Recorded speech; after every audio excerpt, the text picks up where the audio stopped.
typical apple is sprayed 13 times before you buy it in the grocery store, but you can grow perfect apples without using any poisons at all. Let me show you the basics. I used to be the production manager at a conventional apple and raspberry farm, but this is my orchard, and these trees have never been sprayed. It starts with tree selection. Don't just go plant your favorite apple variety from the grocery store. Pick out 2 varieties that grow well in your local climate and soil. There are tons of awesome options. What kind of apple is that?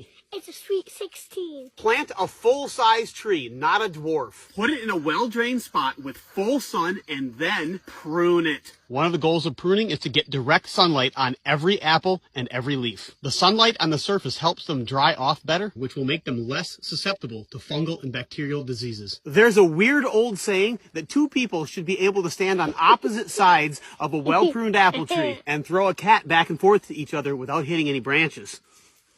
We don't throw our cats around here. But you can see this would be the perfect spot for cat throwing. You need to thin your fruit. This branch is pretty, but the apples are overloaded. Each leaf can only produce so much sugar. If you leave too many apples on the tree, there's no way that the tree can make those apples sweet. It just doesn't have enough sugar. Normally, I refrain from using the time machine, but we're gonna go back to 3 months ago, and I'm gonna show you how to thin fruit because this is more important than you think. You need to take off most of the fruit here. I identify apples I wanna keep, probably this one and this one.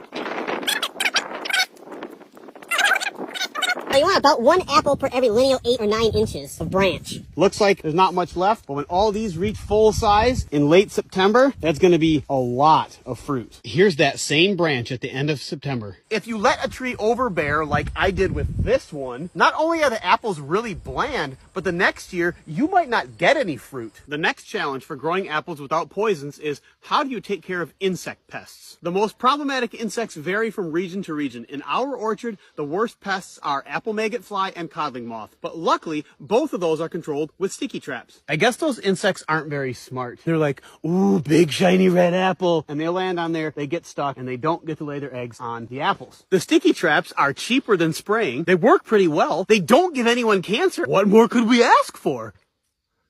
They don't taste very good. The next pest control strategy is clean up your ground fall apples so that insects can't breed in them. We feed these to my neighbor's pigs. Not every apple will be perfect, so you sort them out, and the ones that are not perfect, you make into cider.